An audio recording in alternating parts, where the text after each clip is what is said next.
Hello, past pass holders, new pass holders, aspiring pass holders, and everything in between. It's Nicole, one of the many admins of the Busch Gardens and SeaWorld annual pass holders groups, brought to you by Seas Park Pass, and a mega Busch Gardens enthusiast here with our very first episode of Seas Pass Posts, where we share all of the info on rides, fests, shows, animals, and FAQs about your first or next visit to all of the Florida-based Seas parks.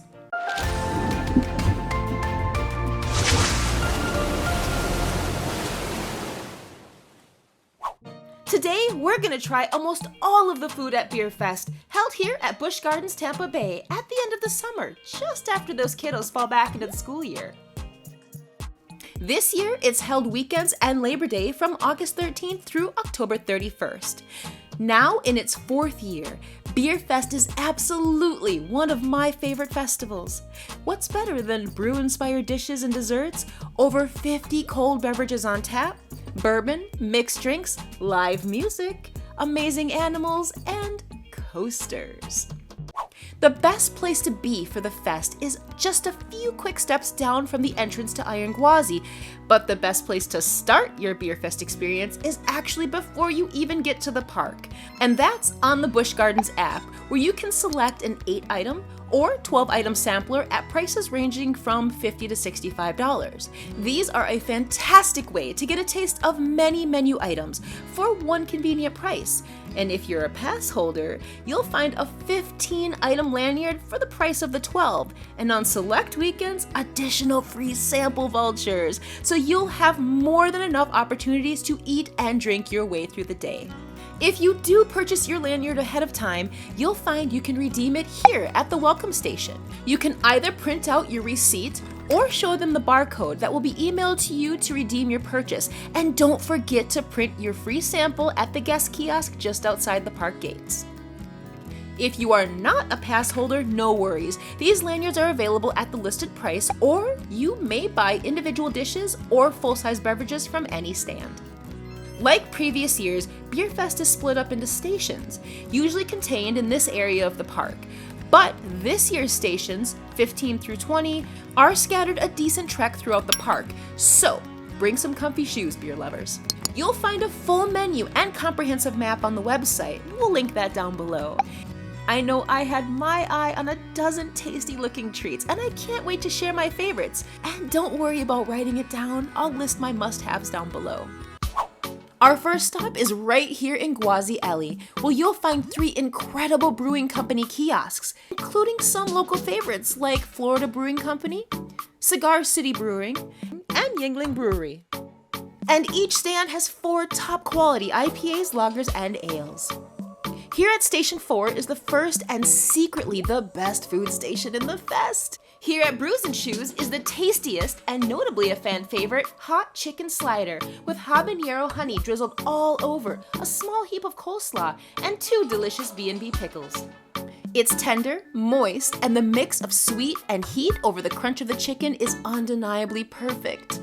Busch Gardens features a version of this at almost every fest, and it is the one savory dish I look the most forward to. Brews and Shoes also houses a delectable Impossible Burger slide hitter with a lemon, dill, cucumber yogurt sauce, pickled onions, which I could do without, greens, and a ripe tomato, but it is so good. Now over at number 5 is the Pub Grub with a 2X IPA from Alcatraz Brewing. They have a new to the Busch menu, Woodford Reserve Pineapple Skewer with the chamoy tagine seasoning, and I gotta be honest, this one wasn't my favorite. However, this mouth-watering basket of pepper smoked chopped brisket poutine just might be. It comes with beer-battered fries, topped with blue cheese, caramelized onions, chipotle barbecue, and a few crispy jalapenos. It was a perfect, rich, crunchy, and smoky side to another fan favorite, the Bison beef slider. It's topped with a tasty, melty vintage cheddar, smoked bacon onion jam, and a creamy roasted garlic herb aioli. Altogether, these are a great combo to the second food station. Now, with a nudge in the westerly direction, there is a second welcome station here just past Gwazi Field on your way to Station 6 and 7. And And even though Busch is designed with accessible washrooms all over the park, you'll also find an independent washing station for a quick cleanup. Station 6 is Barley and Cream with the New Holland Brewing Company, where you can get the sweet treat I'm crazy over, fresh mango soft serve. Now this station most often has a soft serve ice cream, but more often than not entirely kid-friendly, like last year's Kahlua or Bailey's Irish Cream flavors, so don't count on it to always have a safe choice for the kiddos.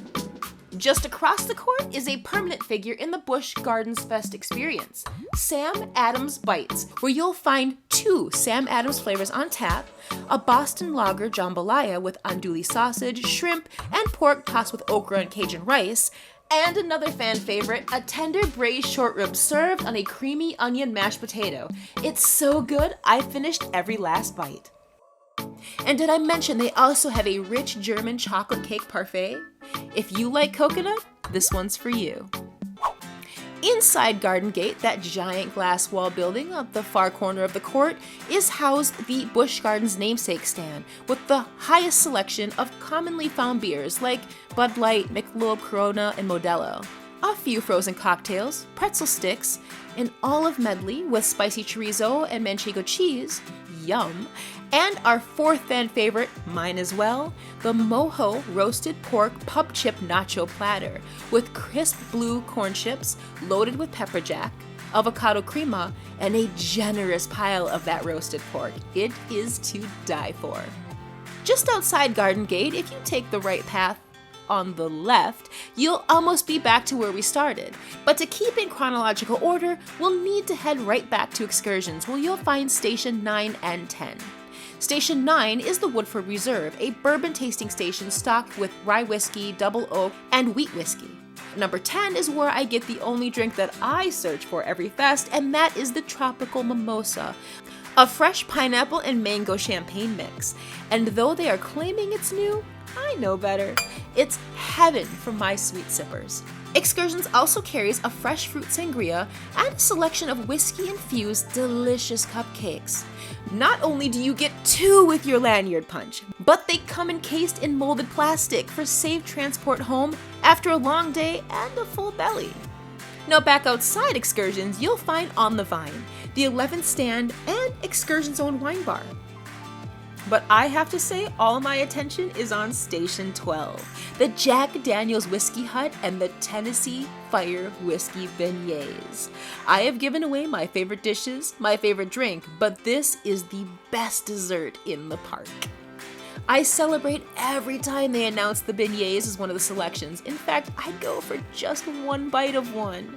Now, before I get too far off track, the Whiskey Hut also carries Nicholas Bavarian donut holes with a custard filling and its own shot of whiskey, a Jack cocktail, and homemade apple pie cider. Now, next on our trek is the Big Storm Brewing Company, just outside the Coke Pavilion, where you'll find live music and shows throughout the event. Big Storms rocks an IPA, lime weed and ale, and a lager to try. And finally, the last station in this corner of the park is the Craft Heinz kiosk featuring a Sierra Nevada Pale Ale and 3 new dishes. A loaded Kraft mac and cheese, a high-altitude smoked elk jalapeno sausage chili dressed with cheddar pub chips, cilantro sour cream, cotija cheese and onions, and this amazing little rainbow Philly cheesecake verrine. Now, with a belly full of everything I just talked about, it is a really good time to take a walk. So it's reasonable that stations 15 through 20 are scattered to different areas of the park. Starting with number 18, as it is the most accessible without going completely out of order, just under the track of the mighty Shikra is Zombia Smokehouse, featuring selections from Elysian Brewing Company, Cigar City, Anheuser-Busch, and Three Daughters. You can then dial it back to number 15 and our last food item on the list over at Twisted Tales and Pantopia, where in addition to a number of Dogfish Brewery selections, you'll find a few more local options, a key cider lime, and this incredible Twisted Mole Fury dipped in a spicy stout chocolate sauce. This was one of the most surprising items of the day. It is so delectable. Across the plaza at Dragonfire Grill, stands 16 and 17 feature Three Daughters Brewing IPAs, a few delectable ciders, and a Bell's Brewery IPA. And finally, after a long hike, literally through the Serengeti, the Overlook and Giraffe Bar are our final stop on the Bier Fest tour, with the largest variety of options that feature a wide selection from locals Motorworks Brewery, Coppertail Brewing, Florida Avenue, Seventh Son, Big Storm, Cigar City, and TBBC. So there it is, a station-to-station tour of everything Bier Fest has to offer, with a nod to some of my personal favorites. If you want to get a taste of the fest, make sure you get over to Busch before October 31st to start a list of your very own fest favorites too. So we want to know, have you been to the fest yet? If not, let us know what you want to try down below, and if you have, tell us what your favorite food item is. Until next time, this is Nicole with C's Past Post signing out.